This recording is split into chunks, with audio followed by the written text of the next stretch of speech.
Hello दोस्तों, स्वागत आप सबका एक बार फिर से आपके अपने इस YouTube चैनल पर। दोस्तों अपन पढ़ रहे थे क्लास 11th ज्योग्राफी सब्जेक्ट और क्लास 11th ज्योग्राफी में अपना चल रहा था चैप्टर नंबर 6। चैप्टर नंबर 6 में अपन ने जो इंडोजेनिक फोर्सेस थे, जो अंतर्जनित बल थे, जो भू आकृति प्रक्रियाओं के लिए जिम्मेदार थे, जैसे कि ज्वालामुखी और प्लेट विवर्तनिक, इन दोनों के बारे में अपन ने पढ़ लिया था। अब अपन पढ़ेंगे एक्सोजेनिक फोर्सेज, यानी कि जो बहिर्जनिक प्रक्रियाएं हैं उनके बारे में। और आपको पता है बहिर्जनित प्रक्रियाओं में अपक्षय होता है, अपर्दन होता है, निक्षेपण होता है, वृद्धि क्षरण होता है, ये सब होते हैं। तो बहिर्जनित जो प्रक्रियाएं हैं मूल रूप से किस वजह से काम करती है, यानी कि ये प्रक्रियाएं क्यों होती है, तो ये प्रक्रियाएं होने के पीछे कहीं ना कहीं ग्रेविटी फोर्सेज, टेम्परेचर, इसके अलावा रासायनिक केमिकल प्रोसेस यानी कि रासायनिक प्रक्रियाएं, तापमान, वर्षा और गुरुत्वाकर्षण, इन प्रक्रियाओं को बल प्रदान करते हैं। क्लियर है दोस्तों? यानी कि अगर आप देखोगे कि चट्टान टूट रही है, अच्छा, ज्वालामुखी यानी अंतर्जनित बल, ज्वालामुखी के द्वारा लावा बाहर निकला और बाहर निकल करके उसने क्या कर दिया, एक चट्टान बना दी। लेकिन इस चट्टान को तोड़ने का काम कौन करता है? तोड़ने का काम करता है बहिर्जनित प्रक्रियाएं। अब ये जो बहिर्जनित प्रक्रियाएं हैं इसमें क्या होता है? अपक्षय होता है, इसमें अपर्दन होता है, इसी में निक्षेपण होता है। और ये क्या करते हैं? चट्टानों को जो बाहर उभरी हुई आकृति थी इसको तोड़ने का, इसको परिवहित करने का और दूसरी जगह ले जाकर इसे जमा करने का काम करते हैं।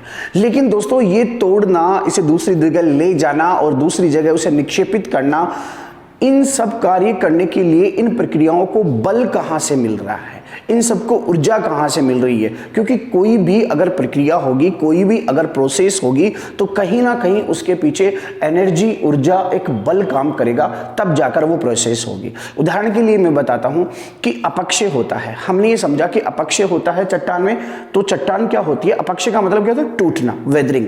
तो एक चट्टान थी बड़ी, उसमें अपक्षय हुआ तो वो छोटे छोटे भागों में बट गई। अब वो छोटे छोटे भागों में बटी अपक्षय की वजह से। लेकिन ये दोस्तों अपक्षय क्यों हुआ, इसके पीछे कौन सा बल काम कर रहा है? तो इसके पीछे अगर मैं बताऊं तो टेम्परेचर जो होता है, तापमान होता है, वो कम और ज्यादा होता है। कब दिन में बढ़ जाता है, रात को घट जाता है। तो चट्टानें क्या होती है? टेम्परेचर को पाकर फैल जाती है और टेम्परेचर जैसे ही उष्मा का वापस परावर्तन होता है तो वो चट्टानें सिकुड़ जाती है। यानी कि तापमान की वजह से चट्टानें फैलती है और उनमें संकुचन होता है, फैलती है और संकुचन होता है। साथ ही जब वर्षण होता है, जब बारिश होती है, तो बारिश की मार से ये चट्टानें जिनमें पहले से भ्रंशन हो गया था वो टूट गई थी और वो और भी ज्यादा रूप से बिखर जाएगी। तो उस प्रोसेस को क्या कहेंगे अपन? वेदरिंग कहेंगे। क्या कहेंगे? अपक्षय कहेंगे। और इस अपक्षय के पीछे जो काम कर रहा है, जो बल अपक्षय को ऊर्जा दे रहा है, वो है टेम्परेचर और वर्षण। मेरे हिसाब से आपको ये चीज समझ में आई होगी। एक बार दोबारा से मैं आपको बता देता हूं। दोस्तों हमने पढ़ा है कि ये पृथ्वी का धरातल है और पृथ्वी के धरातल से इंडोजेनिक फोर्सेस क्या करती है? बाहर की ओर नई आकृति का निर्माण करती है। जैसे पटल विरूपण है और पटल विरूपण की वजह से ये अपन ने देखा कि जो प्रायद्वीपीय क्षेत्र है वहां पर वलित पर्वतमालाएं अभी बची हुई है भारत में। यानी कि प्राचीन पर्वतमालाएं थी, बड़ी बड़ी श्रृंखलाएं थी, लेकिन लगातार अपक्षय, वेदरिंग की वजह से, अपर्दन की वजह से वो समतल मैदानों में परिवर्तित हो रही है, टूट रही है, वो धीरे धीरे अब अवशेष के रूप में बचे हैं। तो ये क्यों होता है? जैसे ये मान लीजिए एक कोई पर्वत बना, अब इस पर्वत को समतल होने में, यानी कि इसको बराबर होने में सबसे पहले काम क्या होगा? अपक्षय होगा। सबसे पहले काम क्या होगा? अपक्षय होगा। फिर इसके बाद में क्या होगा? अपर्दन होगा। अपर्दन के बाद में क्या होगा? निक्षेपण होगा। अच्छा, मैं एक बार और बता देता हूं। अपक्षय मतलब टूटना, अपर्दन मतलब एक जगह से दूसरी जगह ले जाना और निक्षेपण का मतलब ले जाकर उसे जमा कर देना, डिपॉजिट कर देना। अच्छा, ये काम करेंगे। अपक्षय के अलावा वृहद क्षरण भी हो सकता है ना दोस्तों, वृहद क्षरण भी हो सकता है। जैसे कि मान लीजिए अब सबसे पहली प्रोसेस करते हैं अपन अपक्षय। अपक्षय का मतलब क्या हो गया? चट्टान का टूटना। क्योंकि चट्टान जैसी अवस्था में है, ऐसी अवस्था में तो ना तो इसे जल ले जा सकता है अपने साथ बहाकर, ना ही इसे पवन एक जगह से दूसरी जगह ले जा सकती है। तो फिर ये कैसे जाएगा? जब इसका अपक्षय होगा।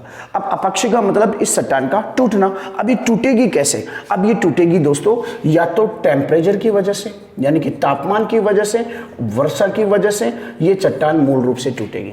यानी कि टेम्परेचर जब यानी कि टेम्परेचर अधिक और कम होगा, यानी कि तापमान में भिन्नता होगी, यानी कि तापमान बढ़ जाएगा, घट जाएगा, बढ़ जाएगा, घट जाएगा, ऐसे प्रोसेस चलती रहती है। तो ऐसे प्रोसेस चलने से क्या होगी, ये चट्टान सिकुड़ेगी, फैलेगी, सिकुड़ेगी, तो इनमें भ्रंशन हो जाएगा, यानी कि इनमें दरारें पड़ जाएगी, इनमें दरारें पड़ेगी। फिर दरारें पड़ने के बाद में क्या होगी दोस्तों, बारिश कंटिन्यू होती रहेगी। तो बारिश होने की वजह से ये बारिश की मार भी लगातार सहता रहेगा। तो फिर ये क्या होगा, धीरे धीरे टूटता टूटता टूटता कई वर्षों में, ऐसे नहीं कि एक दिन में, कल परसों या 10 दिन या 20 दिन, महीने भर में ये पर्वत टूट के बराबर हो गया, ऐसा नहीं होता। इसमें लाखों सालों लग जाते हैं, यानी कि हजारों में सालें लग जाती है। तो ऐसा एक लंबी प्रक्रिया के द्वारा फिर क्या होगा, ये चट्टानें धीरे धीरे टूटकर क्या होगी, जब ये टूटने लगेगी तो फिर जल भी इसका क्या कर देगा, अपर्दन कर देगा, यानी कि इसे बहा कर ले जाने में सक्षम हो जाएगा। और अपर्दन करके ले जाके फिर क्या करेगा, लास्ट में निक्षेपण कर देगा। तो इस तरीके से जो अपर्दन हो रहा है, जो अपक्षय हो रहा है, जो निक्षेपण हो रहा है, इनके पीछे कहीं ना कहीं एक बल काम कर रहा है। ओके दोस्तों, ये समझ में आया। और वो बल कहां से मिल रहा है, सीधा सा आपने समझ गया, तापमान और वर्षा की वजह से। क्लियर है।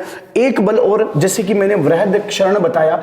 अब दोस्तों यहां पे या वृहद क्षरण देखें या अपर्दन देखें, दोनों चीजों को अगर अपन देखते हैं तो अगर मान लीजिए ये इसका अपक्षय नहीं हुआ, ये छोटे छोटे भागों में नहीं टूटी, लेकिन ग्रेविटी फोर्स के कारण ये चट्टानी मलबा पूरा का पूरा नीचे की ओर गिर गया।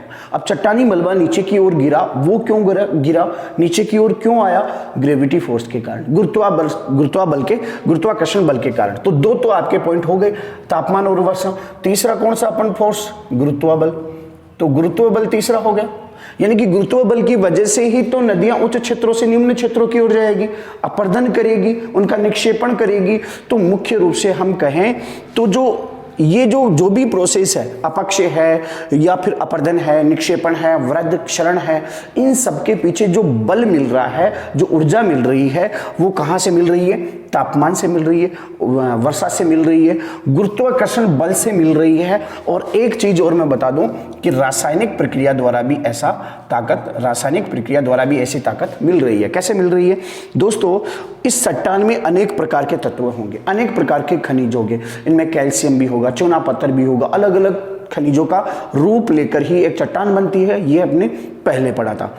अब क्या होगा, जब जल इन पे आ रहा है, वर्षा जब इन पे गिर रही है, तो क्या होगा, जल क्या करेगा, कुछ पदार्थों के साथ रासायनिक अभिक्रिया करके या तो क्या करेगा, उनको अपने अंदर घोल लेगा, यानी कि जल में विलय हो जाएगी, या फिर उनका कार्बोनेटीकरण हो जाएगा, या फिर वो उनका न्यूनीकरण हो जाएगा।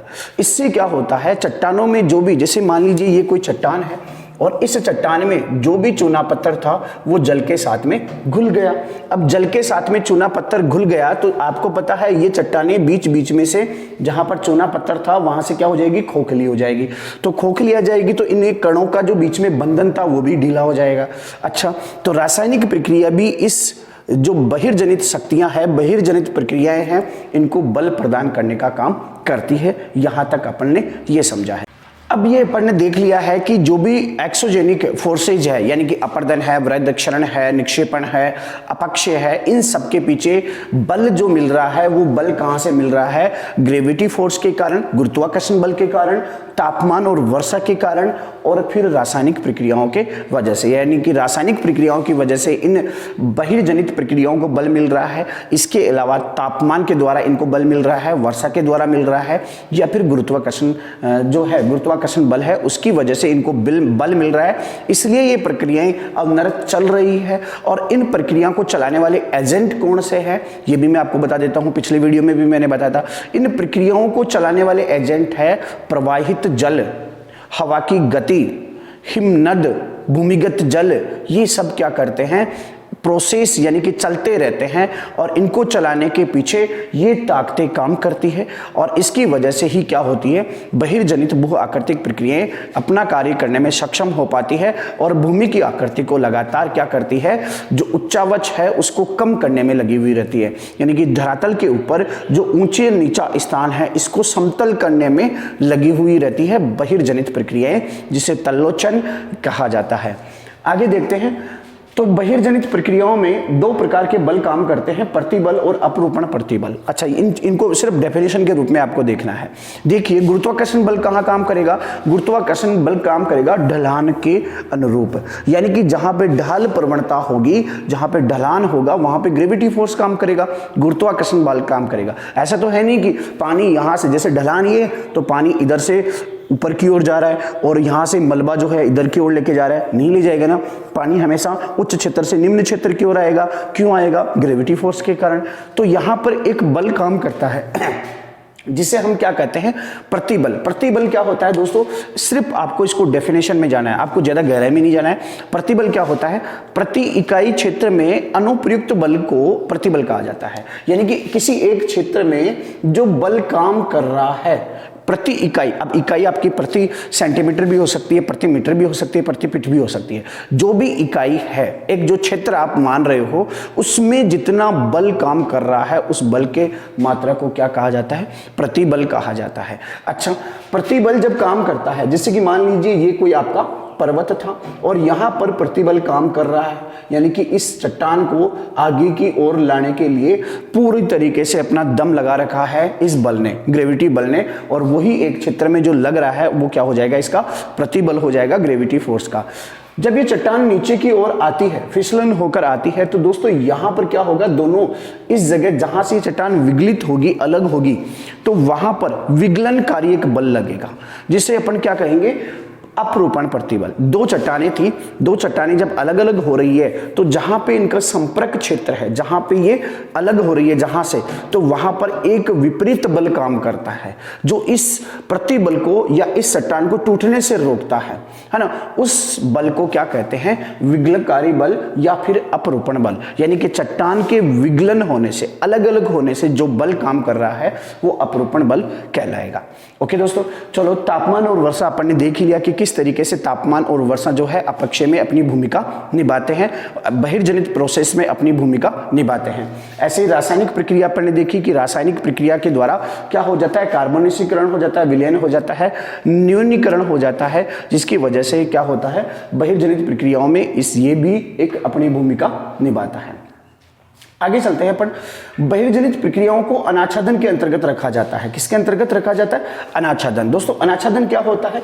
निवृतन, या जिसे कहेंगे अपन स्ट्रिप ऑफ, यानी कि अनाच्छादन का मतलब क्या होता है? जैसे मैं आपको बताता हूं, जैसे मान लीजिए आपका ये कोई क्षेत्र है, जैसे मान लीजिए ये आपका धरातल है और इस धरातल के ऊपर इस तरीके की कुछ आकृति थी, तो इस आकृति को हटाना, ऊपर वाली परत को हटाना, ये क्या होता है?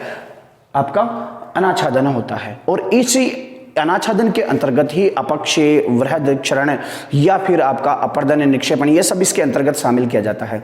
अनाच्छादन का मतलब, जैसे मान लीजिए अपन ने पढ़ा था जब ज्वालामुखी आकृतियां पढ़ी थी कि ये आपका धरातल है, नीचे कोई ऐसी आकृति है ना, जो बनी हुई है। जब ये ऊपर वाली परत को हटा दिया जाता है तो फिर जमीन पर जो अपने को दिखाई देती है तो एक गुंबद नुमा इस प्रकार की आकृति दिखाई देती है। अब ये हटाने का काम कौन करेगा? हटाने का काम करेगा बहता हुआ जल, बहती हुई हवा, ये सब क्या करेंगे? इसे हटाने का काम करेंगे। और जब ऊपरी परत हटेगी तो उसी प्रक्रिया को, उसी प्रोसेस को अपन क्या कहेंगे? अनाच्छादन या निवृतन कहा जाएगा।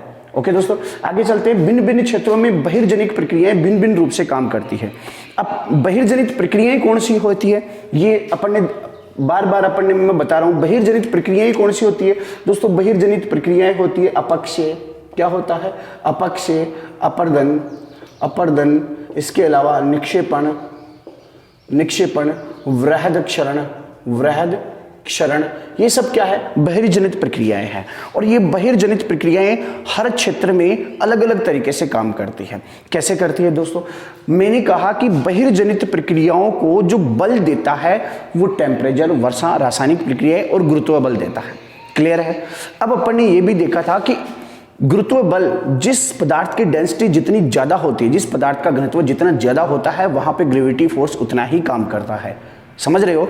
तो हर क्षेत्र में क्या होता है कि गुरुत्व अलग अलग पाया जाता है। गुरुत्व बल क्या पाया जाता है? अलग अलग पाया जाता है। इसी को गुरुत्व विसंगति कहते हैं। अब गुरुत्व बल अलग अलग पाया जाएगा तो गुरुत्व बल की वजह से जो प्रतिबल या अपरूपण प्रतिबल लगेगा वो भी अलग अलग लगेगा। अब जब प्रतिबल या अपरूपण बल अलग अलग लग रहा है तो आपको पता है अपक्षय का काम भी अलग अलग होगा। अच्छा, इस दूसरे को आप अच्छी तरह समझ पाओगे, तापमान और वर्षा। जैसे कि मान लीजिए आपका ये क्या है, ग्लोब है, और इस ग्लोब में ये क्या है, इक्वेटर लाइन 0 डिग्री है। अब आपको पता है कि सबसे ज्यादा सूर्य की किरणें लंबवत चमकती है 0 डिग्री और इसके आसपास वाले क्षेत्र में, यानी कि 23.5 डिग्री नॉर्थ और 23.5 डिग्री साउथ, इसके बीच में सूर्य की किरणें विचरण करती है, ये आप लोगों को पता है। तो सूर्य तापमान सबसे ज्यादा कहां प्राप्त होगा, इस इक्वेटर लाइन, इस 0 डिग्री विषुवत रेखा के आसपास में। तो जहां पे तापमान ज्यादा प्राप्त होगा वहां पे चट्टानें ज्यादा ऊर्जा प्राप्त करके फैलेगी, और ज्यादा फिर क्या होगी, फैलेगी सिकुड़ेगी, फैलेगी सिकुड़ेगी। तो इसकी वजह से क्या होगा, तापमान जहां पे ज्यादा काम कर रहा है, तो बताओ वेदरिंग भी वहां ज्यादा काम करेगा क्या, अपक्षय भी वहां ज्यादा काम करेगा क्या, जहां बारिश ज्यादा हो रही है वहां पर भी अपक्षय ज्यादा होगा क्या, जहां पे पानी ज्यादा बह के जा रहा है वहां पर क्या होगा, अपर्दन का काम भी ज्यादा होगा क्या, जी होगा, बिल्कुल होगा। तो आप इस तरीके से समझ सकते हैं कि हर क्षेत्र में अपक्षय, अपर्दन, निक्षेपण ये अलग अलग तरीके से होता है। देखो इस चीज को समझो, भिन्न भिन्न क्षेत्रों में बहिर्जनित प्रक्रियाएं भिन्न भिन्न रूप से काम करती है। 0 डिग्री के पास में अगर अपन जाए, 90 डिग्री के पास में अगर अपन जाएंगे, चाहे पोलर रीजन, चाहे साउथ या नॉर्थ हो, तो यहाँ पे टेम्परेचर जो है वो बिल्कुल कम होता है, बारिश बिल्कुल कम होती है। तो बारिश कम होगी, टेम्परेचर कम होगा, तो दोस्तों जो आपका अपक्षय है वो भी बहुत कम होगा, यानी कि चट्टानों का टूटना भी बहुत कम होगा, अपर्दन भी बहुत कम होगा। तो ये बहिर्जनित प्रक्रियाएं यहाँ पर काम ही नहीं कर रही है।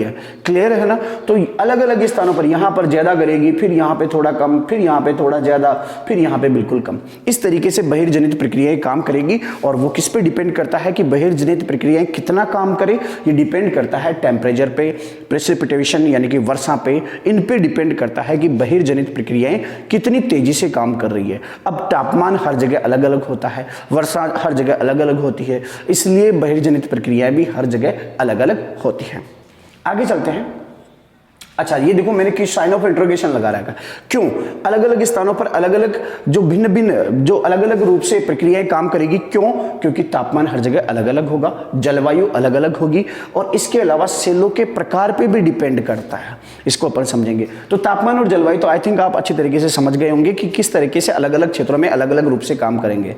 देखो एक बार देख लेते हैं। वनस्पति का घनत्व, वनस्पति का प्रकार, वनस्पति का वितरण, ये हर जगह अलग अलग है। समझ गए आप लोग। कहीं जगह पर बिल्कुल वनस्पति रहित क्षेत्र है, कहीं पर संघन वन पाए जाते हैं, कहीं पर एक अलग प्रकार की वनस्पति पाई जाती है। तो अलग अलग प्रकार की वनस्पति का पाया जाना ये अपर्दन, अपक्षय और निक्षेपण को प्रभावित करता है। और ये अलग अलग प्रकार की वनस्पति किस पे डिपेंड करती है, जलवायु पे डिपेंड करती है। जैसी जलवायु होगी वैसी वनस्पति होगी, है ना। तो जैसी वनस्पति होगी वहां पर वैसे ही जियोमॉर्फिक प्रोसेस काम करेगी। आगे देखो, सूर्यताप वर्षा, यानी कि सूर्यताप प्रभावित करता है, अपक्षय को करता है, यानी कि बहिर्जनित प्रक्रियाएं में मुख्य रूप से तापमान प्रभावित हो रहा है। तो तापमान की वजह से क्या हो रहा है, अलग अलग क्षेत्रों में अलग अलग तरीके से होगा। वर्षा इसी प्रकार से, वर्षा हर क्षेत्र में अलग अलग रूप से होती है। तुषार, हिमकरण, पिघलन, ये सब क्या करते हैं, जो एंडोजेनिक फोर्सेस है, जो एक्सोजेनिक फोर्सेस है, यानी कि बहिर्जनित प्रक्रियाएं हैं, उनमें अलग अलग रूप से काम करेंगे। इसके बाद में देखो, ये दोनों तो चीजें आ गई, आपको मैंने अच्छी तरह बता दिया है। आई थिंक अगर फिर भी आपको नहीं समझ में आ रहा है तो कमेंट सेक्शन में आप जरूर मेरे के लिए क्वेश्चन छोड़ेंगे। दोस्तों ये चैप्टर, आने वाले 2 चैप्टर है ना, चैप्टर नंबर 6 और चैप्टर नंबर 7, अगर आप लोग इसे थोड़ा सा भी फोकस के साथ में नहीं देख रहे हो, फोकस के साथ में नहीं पढ़ रहे हो, तो दोस्तों ये चैप्टर आपको बहुत टफ लगने वाले हैं। आप अगर पूरी तल्लीनता के साथ, पूरी शालीनता के साथ, बिल्कुल लगन के साथ में अगर आप पढ़ रहे हो, तो मैं बोल रहा हूं कि ये चैप्टर आपके लिए बहुत ईजी होंगे। तो पूरे ध्यान से इस चैप्टर को पढ़िए, तब जाके ये समझ में आएगा। और इसी चैप्टर से रिलेट आपका अगला चैप्टर है, वो बिल्कुल भी समझ में नहीं आएगा अगर ये समझ में नहीं आया तो उस चैप्टर को भी समझने के लिए इस चैप्टर की बेस बनाना जरूरी है। तो यहां पर देखिए, तो तुषार अलग अलग होगा, हिमकरण और पिघलन का काम भी अलग अलग दशाओं में अलग अलग होगा। अब जलवायु और टेम्परेचर दोनों को अपन ने देख लिया है। अब तीसरा आता है सेलों के प्रकार। अगर मान लीजिए कि जलवायु और तापमान एक अक्षांश पर है, तो एक अक्षांश पे है, जैसे मान लीजिए ये एक अक्षांश आपका, यहां पर जी 2 डिग्री है और यहां पर भी 2 डिग्री। अब सर ये बताइए कि यहां पर भी अपक्षय बराबर होगा और यहां पर भी अपक्षय बराबर होगा, क्या ये सही है? क्या नहीं, ये सही नहीं है। क्यों नहीं है? जैसे कि मान लीजिए यहाँ पर तापमान और वर्षा तो क्या हो जाएगी, बराबर हो जाएगी, मान लेते हैं इस चीज को, क्योंकि एक ही अक्षांश पे स्थित है। लेकिन दोस्तों जो सेलों की जो उपस्थिति है, सेल किस प्रकार के, जैसे मान लीजिए यहाँ पर जो सेल है वो बिल्कुल कोमल सेल है और यहाँ पर जो सेल है वो कठोर सेल है। यहाँ की सेलों में भ्रंशन है, यहाँ की सेलों में भ्रंशन नहीं है। ये भी तो डिपेंड करता है ना वेदरिंग पे कि सेल का प्रकार कैसा है, चट्टान का प्रकार कैसा है। कुछ चट्टानें ऐसी होगी जो आसानी से टूट जाएगी, कुछ चट्टानें ऐसी होगी जो टूटेगी नहीं, यानी कि टेम्परेचर, बारिश, इनमें भी क्या करेगी, प्रतिरोध अपना प्रस्तुत करेगी, यानी कि टूटने से खुद को बचा के रखेगी। तो दोनों ये फैक्टर तो थे ही। तीसरा फैक्टर क्या हो गया, सेल का प्रकार, यानी कि चट्टान का जो प्रकार होता है वो भी क्या करेगा, इसमें अपना रोल अदा करेगा अपक्षय में, अपर्दन में। क्लियर है दोस्तों। सेलों में उपस्थित जोड़, अगर चट्टानों में जोड़ है, भ्रंश है, उनमें पारगम्यता है तो वो चट्टानें आसानी से टूट जाएगी। लेकिन चट्टानों में अगर जोड़ नहीं है, उनमें भ्रंश नहीं है, वो अपारगम्य है, इसके अलावा कठोर है, तो वो चट्टानें आसानी से नहीं टूट पाएगी। और दोस्तों जब चट्टानें नहीं टूटेगी तो उनका अपर्दन भी नहीं होगा और भूमि की आकृति में चेंजेस भी नहीं आएगा। आगे देखते हैं, एक सेल अपक्षय में प्रतिरोध प्रस्तुत कर सकती है जबकि दूसरी सेल प्रतिरोध रहित भी हो सकती है। समझो इस चीज को, एक चट्टान अपनी अपक्षय, मैं बार बार बोल रहा हूं, अपक्षय मीन्स वेदरिंग, मतलब चट्टानों का टूटना बिखरना क्या होता है, अपक्षय होता है। तो एक चट्टान जो है वो अपक्षय में प्रतिरोध प्रस्तुत कर सकती है कि मैं तो नहीं टूटूं, यानी कि जो कितना भी आप सूर्य का तापमान डालो या कितना भी वर्षण हो, कितनी भी चोटें मैं सह लूंगी, लेकिन मैं टूटूंगी नहीं, क्योंकि उसकी संरचना कुछ ऐसी है, उसमें भ्रंशन नहीं है, उसमें दरारें नहीं है, वो कठोर चट्टान है, तो वो अपना प्रतिरोध प्रस्तुत करेगी। क्लियर है। और जैसे मान लीजिए कि दूसरी प्रतिरोध रहित हो सकती है, यानी कि दूसरी चट्टान क्या होगी कि आसानी से थोड़ी सी हवा चली बिखर के, चल मैं भी तेरे साथ चलती हूँ, मैं भी बिखर जाती हूँ। ढीली डाली सी होगी, उनमें भ्रंशन होगा तो उनमें जोड़ होंगे, या फिर वो कोमल होगी तो आसानी से वो टूट जाएगी। तो इस तरीके से चट्टानें प्रतिरोध प्रस्तुत कर सकती है और चट्टानें प्रतिरोध रहित भी हो सकती है। समझ रहे हो आप। तो आगे देखते हैं, यह अल्प अवधि में अन्वगम्य हो सकती है। अन्वगम्य क्या होता है इसको मैं अभी बताता हूं। यह अल्प अवधि में क्या हो सकती है, अन्वगम्य हो सकती है, लेकिन दीर्घ अवधि में सतत श्रांति के कारण सेलों का रूप आखिरकार परिवर्तित हो ही जाता है। यानी कि कुछ चट्टानें क्या होती है कि अल्प अवधि में, थोड़े समय में क्या हो सकती है, अन्वगम्य हो सकती है। अन्वगम्य का मतलब क्या हो गया कि वो प्रतिरोध प्रस्तुत करके जैसी है वैसी ही रहेगी। जैसे कि मान लीजिए ये आपका धरातल है और यहाँ पर कोई ऐसे पर्वत है, तो ऐसा तो है नहीं कि बारिश और टेम्परेचर जो है, एक दिन बारिश हुई, तापमान 2-4 दिन का पड़ा और ये आपका पर्वत बिखर गया और लेट गया, ये लो फैल गया, भाई कल यहाँ पे पर्वत था आज समतल मैदान हो गए, ऐसा तो होगा नहीं। तो इसमें प्रोसेस में लंबा टाइम लगता है, इसमें कई सालों का समय लगता है, ये अपन ने पहले भी डिस्कस किया। तो अगर अपन देखेंगे अल्प अवधि मतलब थोड़े समय के लिए, थोड़े समय के लिए ये चट्टान क्या होगी, बिल्कुल एजिटेज हो सकती है, इस पर किसी तापमान और वर्षा का प्रभाव नहीं दिखाई देगा आपको। यानी कि अल्प अवधि में ये क्या होगी, अन्वगम्य होगी, बिल्कुल जैसी थी वैसी ही रहेगी। लेकिन लगातार सतत श्रांति से, सतत श्रांति का दीर्घ अवधि मतलब लंबे समय में, सतत श्रांति मतलब लगातार चोट सहने से, बारिश की और तापमान की लगातार चोट सहने से आखिरकार ये थक कर क्या हो जाएगी, बिखर जाएगी, टूट जाएगी, और फिर इसका जो स्वरूप है, इस आकृति का, वो चेंज होकर ही रहेगा। तो इस तरीके से ये बहिर्जनित प्रक्रियाएं ये काम करती है। अब अपन एक एक बहिर्जनित प्रक्रिया को डिटेल से पढ़ते हैं कि अपक्षय किस तरीके से काम करेगा, किन किन रूपों में काम करेगा, अपर्दन कैसे काम करेगा और लास्ट में निक्षेपण कैसे होगा। एक एक पॉइंट को अपन डिटेल से पढ़ते हैं। हाँ तो दोस्तों, अपक्षय की प्रक्रिया पढ़ने से पहले हम जो है कुछ एक प्रक्रिया, जो एक डायग्राम दिया हुआ है आपकी बुक में, उसे पढ़ेंगे। अगर आप लोग जिस समय भी लेक्चर पढ़ रहे हो, जिस टाइम पे मेरी क्लास ले रहे हो, उस टाइम पे दोस्तों आप अपनी बुक को सामने रखा करो। अगर बुक को नहीं रखते हो तो फिर आप ऐसे क्या करो, जैसे आपने लेक्चर पढ़ा उसके तुरंत बाद में आप अपनी बुक को रीड किया करो, बुक में चैप्टर को रीड करो, उस पॉइंट को पढ़ो। उससे क्या होगा कि आपको अच्छी तरीके से, पूरी तरीके से आपको समझ में आ जाएगा। चलो देखते हैं, कुछ प्रक्रिया है। प्रक्रिया कौन सी, बहिर्जनिक प्रक्रिया, जैसे कि अपक्षय, वृहद संचलन, अपर्दन, परिवहन, ये सब है ना। तो ये वृहद प्रक्रियाएं जो है उनको प्रेरक बल कहाँ से मिलता है? मैं बार बार बता रहा हूँ कि जो भी एक्सोजेनिक फोर्सेज है, जो भी बहिर्जनित प्रक्रियाएं हैं, उनके पीछे कहीं ना कहीं एक प्रेरक बल होता है जो काम करता है, वो उन प्रक्रियाओं को चलाने में सहयोग प्रदान करता है। जैसे कि अपक्षय कब होगा? एक तो ग्रेविटी फोर्स के कारण, एक तापमान के कारण और एक रासायनिक प्रक्रिया के दौरान। रासायनिक प्रक्रिया के वजह से भी अपक्षय होगा, तापमान की वजह से भी अपक्षय होगा, आगे अपन इसे डिटेल से पढ़ेंगे, और ग्रेविटी फोर्स के कारण भी अपक्षय होगा। यानी कि प्रेरक बल कहां से मिल रहा है? इनसे मिल रहा है इसको। वृहद संचलन यानी कि मास मूवमेंट, जो बहुत सारा मलबा है वो एक साथ जा रहा है, इसको प्रेरक बल कहां से मिला?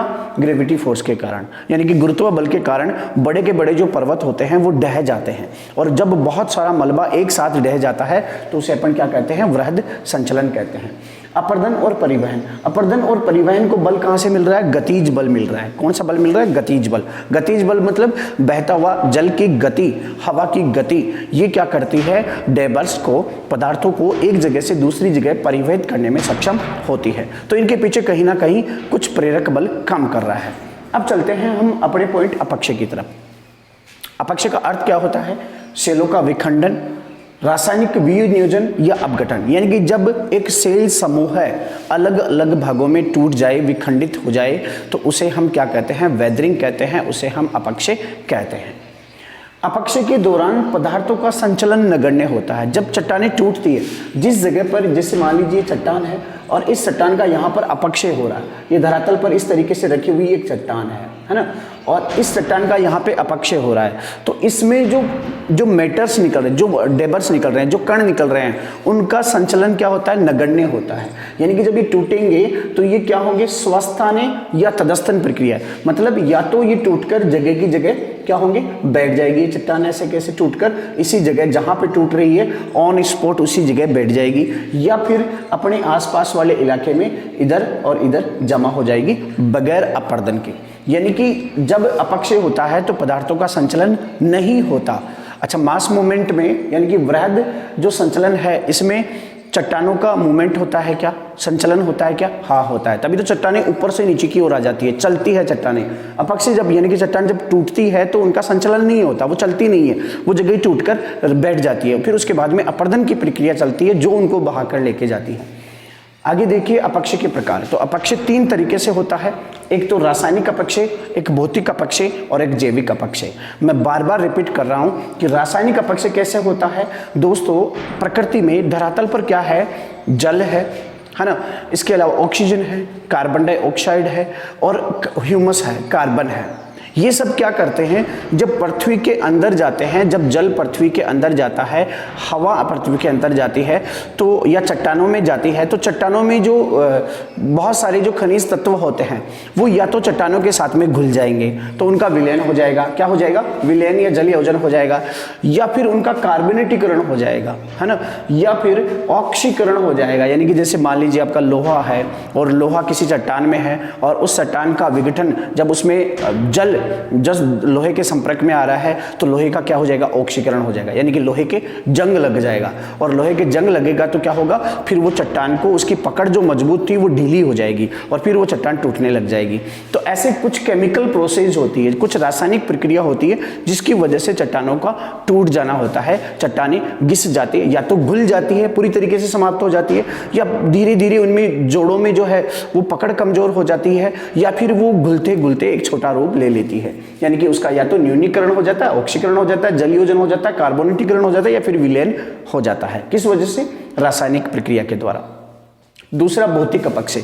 भौतिक अपक्षय मतलब तापमान की मार से, इसके अलावा गुरुत्व बल की वजह से और शुष्क व आर्द्र चक्रों की वजह से भी चट्टानों का टूटना संभव होता है। इसे अपन भौतिक अपक्षय की श्रेणी में रखेंगे। यानी कि जब क्या होता है, सूर्य का तापमान चट्टानों पे पड़ता है, तो मैं बार बार बता रहा हूँ, चट्टानें फैलती है, सिकुड़ती है ना, तो उनमें क्या होता है? धीरे धीरे उनमें दरारें पड़ती है, भ्रंशन होता है, फिर वो टूटने लग जाती है। तो तापमान की वजह से भी होता है। ग्रेविटी फोर्स के कारण प्रतिबल, अपरूपण प्रतिबल काम करता है। अभी मैंने पहले समझाया कि प्रतिबल क्या होता है, अपरूपण प्रतिबल क्या होता है। तो ये जो बल है ये काम करेगा तो क्या होगा? चट्टानों का अपक्षय होगा। ऐसे ही शुष्क व आर्द्र चक्र, यानी कि बहुत समय तक सूखा रहना, फिर बारिश होना, सूखा रहना, बारिश होना, इससे क्या होता है? चट्टानों का अपक्षय होता है। आगे चलते हैं जैविक अपक्षय। तीसरा प्रकार, जैविक अपक्षय मतलब जीवों के द्वारा चट्टानों को तोड़ा जाना, जीवों के द्वारा चट्टानों को तोड़ने में सहयोग प्रदान करना। देखो कैसे, चूहे, दीमक और कृंतक क्या करते हैं, बिल खोदते हैं। चूहे, दीमक ये क्या करते हैं, जमीन में बिल खोदते हैं, चट्टानों में छेद करते हैं। तो चट्टानों में छेद करते हैं तो चट्टानों में हवा का प्रवेश बढ़ जाता है। इसके अलावा जो भी पदार्थ है, जल है, इनका प्रवेश बढ़ जाता है। तो इनका प्रवेश बढ़ेगा तो रासायनिक प्रोसेस काम करने लग जाएगी और चट्टानों का अपक्षय शुरू हो जाएगा। तो इस तरीके से चूहे क्या करते हैं, चट्टानों को तोड़ने का काम करते हैं। अब डायरेक्ट ये देखिए कि चूहे कुतरने का काम करते हैं। अपनी पृथ्वी जो है वो भी क्या है, एक सेल, अपक्षित सेल है, यानी कि टूटी हुई चट्टानों का ऊपरी भाग जो मृदा है वो है। तो इस मृदा में चूहे क्या करते हैं, बिल बनाते हैं, कृंतक बिल बनाते हैं, इन कणों को तोड़ने का काम करते हैं। इसके अलावा मानव भी क्या करता है, जब कृषि कार्य करता है तो भूमि की परत को उलेटता है, पलटता है, यानी कि जोतता है जमीन को, बार बार हल चलाता है। तो उसमें क्या होता है, जब हल चलाता है तो भूमि की ऊपरी परत जो होती है वो टूट जाती है। ऊपरी परत टूटने से क्या होता है, जमीन के अंदर हवा का संचार प्रारंभ हो जाता है, जल का संचार प्रारंभ हो जाता है और उससे ऑक्सीकरण, न्यूनीकरण, जल विलयन ऐसी प्रक्रियाएं काम करने लग जाती है। और तीसरा है पेड़ पौधों की जड़ों के द्वारा। पेड़ पौधों की जड़ें जो होती है गहरी से या कठोर से कठोर जो सेल होती है उसको तोड़ सकती है, उसका विघटन कर सकती है, उसका अपक्षय करती है। क्योंकि पेड़ों की जो जड़ें होती है वो चट्टान पर एक जबरदस्त फोर्स यानी कि बल लगाती है, जिसकी वजह से चट्टानों में बिखराव आता है, चट्टानों में भ्रंशन आता है और आखिरकार चट्टानें टूट जाती है। इस प्रकार से अपक्षय के तीन प्रकार है, रासायनिक प्रकार, भौतिक और जैविक। तीनों तरीके से चट्टानों में विघटन होता है, उनमें वेदरिंग होती है, अपक्षय होता है। अब देखते हैं अपन अपक्षय का महत्व और अपक्षय का विशेष।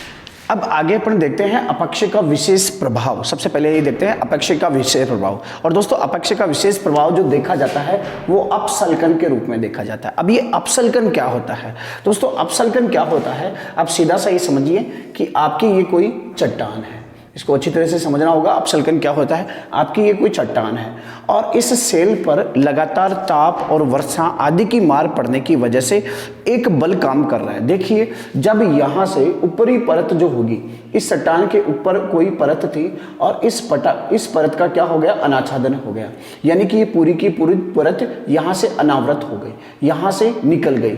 अब यहाँ से ये परत जब हट जाएगी ना तो यहाँ पर एक बल काम करेगा, इस तरीके से बल काम करता है। देखिए कोई चट्टान होगी और इस चट्टान के ऊपर कुछ डेबर्स रखे हुए हैं, कुछ पदार्थ रखे हुए हैं, तो इस चट्टान को दबाए हुए हैं। क्लियर है, जब इस चट्टान को दबाए हुए हैं तो ये चट्टान क्या हो रही है, संगठित होकर दबी हुई है। लेकिन जब ऊपर वाले पदार्थ हट जाएंगे, जो ऊपर पदार्थ थे, डेबर्स थे, वो हट गए तो ऊपर क्या हो गया, अनावृत हो गया, अनाच्छादन हो गया, ऊपर वाले सब मैटर्स हट गए। तो इस चट्टान में क्या होगा, एक ऐसे बल काम करेगा जैसे कि आप एक स्प्रिंग होती है ना, स्प्रिंग, उस स्प्रिंग को अगर अपन ऐसे दबा के रखते हैं तो वो क्या करेगी, जब तक फोर्स लगा हुआ है, ऊपर से प्रतिबल काम कर रहा है, तब तक वो क्या कर रही है, दबी हुई है। लेकिन जैसे ही इस फोर्स को हटाएंगे वो क्या होगी, स्प्रिंग वापस ऊपर होगी, फैलेगी। समझ रहे हो मैं क्या कहना चाह रहा हूं, एक स्प्रिंग होती है, उसे अपन दबाएंगे तो क्या होगी, वो दब जाएगी, क्योंकि एक प्रतिबल काम कर रहा है ना, ऊपर से एक बल अपन फोर्स लगा रखे हैं। जैसे इस ऊपर वाले फोर्स को हटा देंगे तो स्प्रिंग क्या होगी, ऊपर की ओर जाएगी। तो ठीक वैसे ही चट्टानों में क्या होगा, एक ऊपर की ओर फोर्स लगेगा, एक ऊपर की ओर बल लगेगा और इस बल की वजह से क्या होगा, इस चट्टानों में कुछ इस तरीके की जो आकृतियां हैं वो अलग आपको दिखेगी और कुछ परतें इसमें से बाहर निकल जाएगी, है ना, कुछ परतें बाहर निकल जाएगी। तो एक चट्टानों का जो बाहरी रूप है, जैसे अगर अपन किनारे का रूप है तो वो कुछ इस तरीके से अपने को दिखेगा, यानी कि जो चट्टान है यहां से अपसल्कन हुआ, यहां से अपसल्कन हुआ, यानी कि चट्टानों में कुछ परत के रूप में कुछ परत है जो वो चट्टानों से विगलित हो गई, अलग हो जाती है। समझ गए, और ये क्यों हुआ है, अनावर्तन की वजह से, यानी कि अनाच्छादन की वजह से, क्योंकि ऊपर वाले डेबर्स जब हट गए ना तो नीचे वाला वो स्प्रिंग की तरह काम किया और जब वो चट्टानों ने ऊपर की ओर फोर्स लगाया तो उसमें क्या हुई, एक परत नुमा आकृति में उसमें विखंडन हुआ और परत नुमा आकृति में क्या हुआ, एक पदार्थ जो है वो एक ऐसे मटेरियल के रूप में बाहर निकला जैसे किसी ने कारीगरी करके छेनी हथौड़ी से बिल्कुल शेप देकर बाहर निकाला है। इस प्रकार की आकृति बनती है, उसे अपन क्या कहते हैं, अपसल्कन कहते हैं। अब आगे देखते हैं अपक्षय का महत्व है, अपक्षय का यानी कि वेदरिंग का इंपॉर्टेंस क्या होता है। तो दोस्तों आपको पता है अपक्षय में क्या होता है, चट्टानें जो होती है वो मूल रूप से विखंडित होकर छोटे छोटे कणों में डिवाइडेशन हो जाता है, उसका बट जाती है और अगर आपको पता होगा तो सोइल निर्माण यानी कि मिट्टी निर्माण के लिए चट्टानों का टूटना जरूरी है। अब ऐसे तो है नहीं कि आप हथौड़ी लेके बैठ जाओगे और चट्टानों को मैं तोड़ देता हूँ, मिट्टी का निर्माण कर देता हूँ, ऐसा तो पॉसिबल नहीं होगा। तो उसके लिए क्या होना जरूरी है, मिट्टी निर्माण के लिए क्या होना जरूरी है, अपक्षय का होना जरूरी है। यानी कि अपन देखेंगे कि अपने भारत के नॉर्थ जो प्लेन्स है यानी कि जो उत्तरी मैदान है वो क्या है, फर्टिलाई है, यानी कि वो सब उत्पादन क्षमता उनकी ज़्यादा है, वो उत्पादन क्षमता ज़्यादा रखते हैं, वहाँ उत्पादन ज़्यादा होता है। क्यों? क्योंकि वहाँ पे चट्टानों के अवसाद जमा किए हुए हैं और उनसे वो मैदान बने हैं। तो जितना अपक्षय ज़्यादा होगा मिट्टी का निर्माण भी उतना ही अधिक होगा। दूसरा अपन ने ये देखा था कि अपक्षय क्या होता है, जहाँ पे 0 डिग्री पे तापमान और वर्षा ज़्यादा होती है तो यहाँ पे मेटल जो प्रवार है, अपक्षय की जो प्रवार है वो कुछ इस तरीके से आपको दिखेगी। जैसे यहाँ पे 90 डिग्री है, यहाँ पे 90 डिग्री है और ये 0 डिग्री है, तो कुछ इस तरीके से आपको मेटल की गहराई यहाँ पर देखने को मिलेगी। यानी कि यहाँ पर मिट्टी की जो गहराई होगी वो आपकी इतनी होगी और दूरों की तरफ घटती जाएगी। तो ये किस पे डिपेंड करता है, अपक्षय पे डिपेंड करता है। और जितनी मेटल यानी कि अपक्षय प्रवार की गहराई होगी, ये अपक्षय प्रवार है ना, जितनी इसकी गहराई होगी पेड़ पौधे उतने ही ग्रोथ करेंगे, एग्रीकल्चर उतनी ही अच्छी होगी, उतना ही उत्पादन होगा और देश में सुख समृद्धि आएगी, खाद्यान्न उत्पादन होगा, अलग अलग फसलों का उत्पादन होगा और बहुत ज़्यादा इनकम जो है वहाँ के लोगों को मिलने लगेगी। तो एक तो सोइल निर्माण में इसका मुख्य भूमिका निभाता है, मृदा निर्माण में। दूसरों खनिजों के समृद्धिकरण। दोस्तों खनिजों के समृद्धिकरण में क्या होता है, जैसे ये चट्टान है, अब ये चट्टान है तो इस चट्टान में अपन क्या होता है, खनिजों का मिश्रित रूप ही क्या होता है, चट्टान होता है, खनिजों का मिश्रित रूप चट्टान होता है। जैसे मान लीजिए इस चट्टान में आपका चूना पत्थर भी था, क्या था, चूना पत्थर था, इसमें लोहा भी था, इसमें ही आपका कैल्शियम भी था, इसमें सोडियम मैग्नीशियम, बहुत सारे अलग अलग प्रकार के खनिज मिलकर एक चट्टान का रूप ले रखे थे।